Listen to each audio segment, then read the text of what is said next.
Bonjour à toi et bienvenue dans le podcast Les Sentiers du Possible. Je suis Alexandra Ridou, coach certifiée et fondatrice de Randose, pour t'accompagner à cheminer vers une vie pleine de sens et d'impact. Chaque lundi, je te partage mes réflexions et outils pour t'aider à atteindre les sommets de ton épanouissement. Et les mercredis, je te laisse découvrir une interview inspirante d'invités qui vivent la vie qui leur correspond vraiment. Ah, et j'ai oublié, je t'invite à écouter chaque épisode en marchant. Les neurosciences l'ont démontré, marcher te permet de prendre plus de recul, de développer ta créativité et ainsi prendre les meilleures décisions pour vivre la vie qui te fait vibrer. Hello et bienvenue pour ce nouvel épisode où je crois que faire des épisodes totalement enrhumés va devenir ma marque de fabrique. Mais c'est pas grave, c'est pas parce que j'ai le rhume qu'on va arrêter de produire des épisodes de podcast. Et aujourd'hui, en plus, j'ai un super sujet que je vais aborder avec toi. C'est tout ce qui est autour du bonheur, du malheur. Et du coup, le truc qu'il faut que tu arrêtes de faire si tu vas arrêter d'être malheureuse ou malheureux.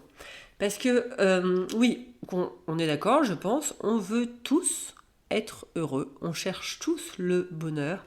Et pourtant, on a tous des moments où ça va plus ou moins bien. On a tous des moments où on est plus malheureux que d'autres.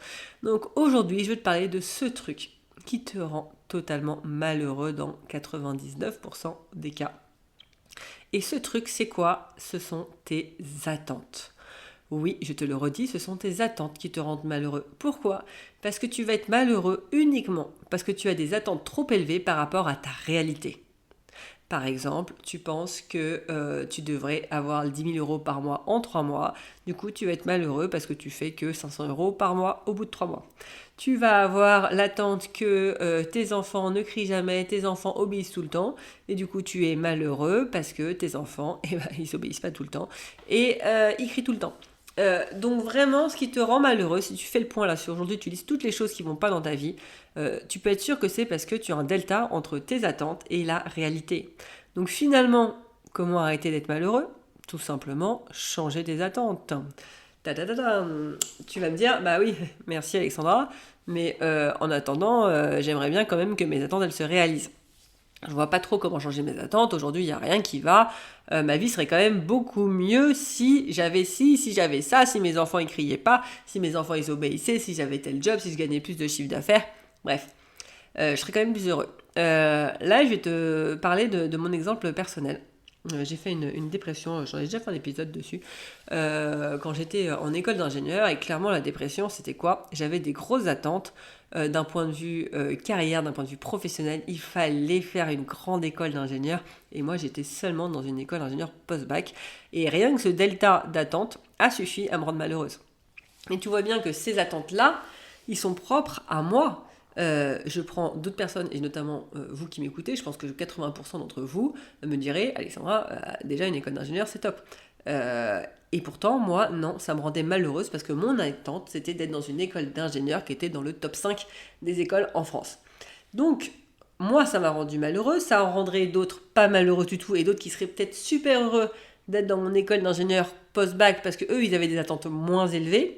Donc, tu vois bien que tes attentes, elles sont très personnelles, elles sont en fonction de tes perceptions et finalement, elles sont en fonction surtout d'éléments extérieurs que tu vas mettre sur un piédestal.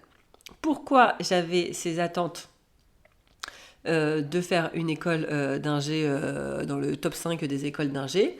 Parce que autour de moi, ce qui était valorisé, c'était les grandes écoles d'ingénieurs, Polytechnique, Supélec, Centrale, etc. Du coup, ces attentes-là, elles viennent d'où ? Elles viennent des éléments extérieurs, de mes parents, de la famille, des profs, de l'entourage, qui vont venir me faire dire « Ah, mais mes attentes, elles devraient être là. Ma vie, elle devrait être là. » Et donc, comment on fait pour sortir de ces attentes ? Tout simplement, on rééquilibre ses perceptions. Tes attentes, elles viennent de quelque chose que tu admires. Ah oui, je me rappelle, moi j'ai un cousin qui a fait HEC, mais j'ai toujours admiré, j'étais là, waouh, c'est trop fort, il est trop fort. Si je l'admire plus, je pense que ça me faisait baisser peut-être de 50% mes attentes de faire absolument une des meilleures écoles d'ingénieurs. Donc, aller changer ce que tu perçois et ce que tu admires va permettre de diminuer tes attentes. Et pour changer ce que tu admires, qu'est-ce qu'il faut faire ? Il faut tout simplement voir les deux faces de la pièce. On en revient toujours à cette même philosophie, voir les deux faces de la pièce. Si pour moi, j'admire les gens qui ont fait HEC, c'est que je vois que des bénéfices à faire HEC. Je vais aller chercher les inconvénients à faire HEC. Inconvénient à faire HEC, tu dois travailler 2 ans comme un dingue à faire une prépa, tu dois peut-être ruiner tes parents, tu te retrouves peut-être, j'en sais rien moi, dans un monde ultra fermé et du coup tu t'enfermes dans un monde qui ne te correspond pas forcément, où il y a encore plus de cases, encore plus d'attentes, tu rentres dans un cercle vicieux de la réussite encore plus intense. Bref, je peux changer mes perceptions. Dès que je change mes perceptions et que j'arrive à quelque chose d'équilibré, ça ne veut pas dire qu'il n'y a que des inconvénients, non, j'arrive vraiment à un truc où, ok, aller HEC, c'est trop cool, mais il y a aussi tout ça d'inconvénients et tout est équilibré. Là, tout de suite, j'aurais diminué mes attentes. Là, je me rends compte que si j'ai une grande école d'ingénieur, c'est cool, il y a des avantages, mais il y a aussi des inconvénients. Et du coup, si je ne l'ai pas, cette école, il y a aussi des avantages. Et donc, c'est vraiment en allant rééquilibrer tout ce que vous admirez que vous allez pouvoir diminuer vos attentes. Si je reprends moi, j'en parle souvent de la parentalité, j'ai très mal vécu du coup les premiers mois avec ma fille. Pourquoi ? Parce que j'avais l'attente qu'un enfant, ça n'apporte que du bonheur. L'attente qu'un enfant, ça dort tout le temps et que tu n'as rien à faire. Et je suis rentrée dans la maternité avec cette idée qu'il n'y avait que des bénéfices. Et donc, quand je me suis pris les inconvénients en pleine face, voilà, delta entre mes attentes et la réalité, hop, le malheur arrive, la dépression arrive. Donc, si j'avais en amont, quand j'étais enceinte, fait le point sur, ok, ce serait quoi les inconvénients d'avoir des enfants ? Oh tiens, peut-être que tu manqueras un peu de sommeil. Ah tiens, peut-être que ça va pas être si simple que ça. Ah tiens, peut-être que ça te rendra pas si heureuse. Parce que ça va être des contraintes. Si j'avais fait ce travail en amont, mais bien évidemment que j'aurais eu un delta beaucoup plus faible entre mes attentes et la réalité et j'aurais mieux vécu cette période. Et je pense que c'est quelque chose que... Alors, je fais des statistiques de comptoir basées sur juste ce que je observe, mais les personnes qui sont les aînés dans la famille et qui n'ont pas d'exemple justement de parents qui ont des enfants, etc., c'est ceux qui tournent de plus haut, je pense, sur la réalité versus ce qu'on te vend d'être parent. Ceux qui ont des grands frères, des grandes sœurs, des cousins, des cousines, qui ont plein d'enfants et qui côtoient tout le temps des parents qui ont des petits-enfants, eux, ils savent à quoi s'attendre. Ils savent que ça va être dur. Ils savent qu'ils vont manquer de sommeil. Donc quand ça arrive, bon, bah, j'étais au courant, mes attentes étaient plus basses. Donc forcément, j'ai pas ce delta qui vient peser en termes de malheur. Et c'est la même chose à l'école. Je sais pas si vous vous rappelez, mais si tu te disais, tiens, mon contrôle, j'ai foiré, je pense que je vais avoir un 12, et que tu arrivais avec un 15, tu allais être super contente. Si tu t'étais dit, ah non, moi j'ai trop bien réussi mon contrôle, je vais avoir 18 et que tu as 15, tu es tout de suite pas content. Donc tu vois vraiment le delta de ton bonheur qui dépend simplement de tes attentes. Donc aujourd'hui, je t'invite vraiment à prendre la liste de tout ce que tu admires, toutes tes attentes que tu as, et tu dis, ah là là, ça serait mieux si, patati, ici, patata, et lister l'envers du décor, c'est-à-dire c'est quoi les inconvénients que tu es ça, c'est quoi les inconvénients que tu arrives à ce stade-là, c'est quoi les inconvénients que tout ce que tu admires se réalise, que tu sois comme un tel, que tu sois comme ci, que tu sois comme ça. Bien évidemment, là tu vas me dire, mais Alexandra, ça veut dire quoi ? Qu'il faut ne plus se fixer d'attente dans la vie, mais du coup comment je fais pour avancer si j'ai plus d'attente ? Oui, fixe-toi quand même des objectifs pour avancer. En tout cas, moi, j'aime bien fixer des objectifs et je ne t'empêcherai jamais de te fixer des objectifs et des attentes. Mais simplement, quand tu te fixes des objectifs, sois conscient qu'il y a des avantages et des inconvénients à atteindre tes objectifs. Et tu verras que tu auras beaucoup moins de pression à les atteindre. Tu seras beaucoup plus neutre. Je le vois, moi, dans mon activité.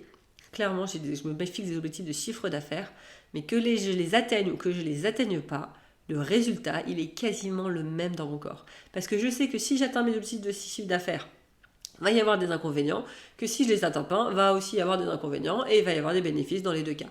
Et que finalement, tout est ok. Tout est ok et du coup, je suis ok avec le fait que je les atteigne pas. Mais par moment, je vais quand même avoir besoin de me dire, bon là Alexandra, quand même mets-toi un coup de pied aux fesses, tu t'es un peu reposé sur tes lauriers, j'ai besoin de me rechallenger. Je sens que j'ai un besoin profond de me rechallenger et du coup je vais me dire, bah voilà, tes objectifs de chiffre d'affaires, remotive-toi pour les atteindre. Dans ces cas-là, volontairement et consciemment, je vais aller essayer de faire pencher la balance de faire plus de chiffre d'affaires, qu'elle soit il y ait plus de bénéfices que d'inconvénients. Et je sais que c'est conscient.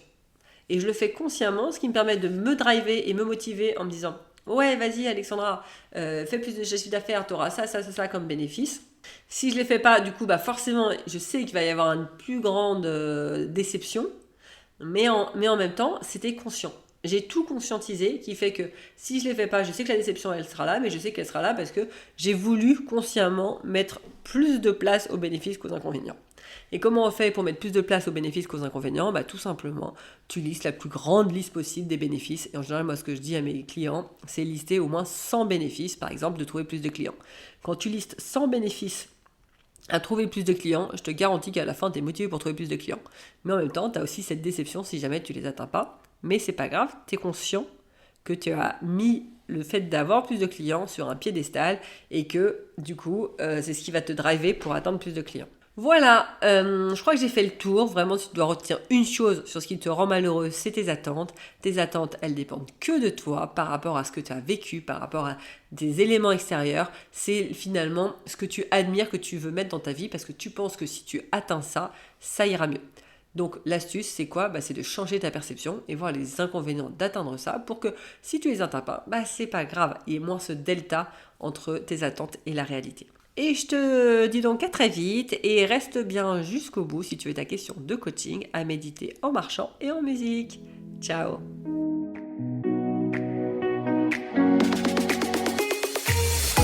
Avant de te plonger dans la question de coaching du jour, pense à rejoindre la plateforme d'exercice en ligne du podcast pour y retrouver les notes d'épisode, les questions de coaching et l'action à réaliser pour cheminer pas à pas vers une vie pleine de sens et d'impact. Le lien est en description de l'épisode. Et bien évidemment, si tu as aimé cet épisode et le concept du podcast, tu peux me le faire savoir en me laissant une belle note ou un joli commentaire sur la plateforme de ton choix. Tu peux aussi partager le podcast à une personne qui peut en avoir besoin. Et c'est parti pour tes 2 minutes de coaching et on se retrouve très vite dans le prochain épisode. Bye bye!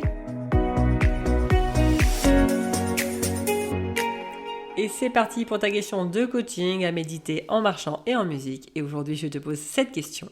Quels sont les inconvénients que tu atteignes tes attentes ou ce que tu admires ?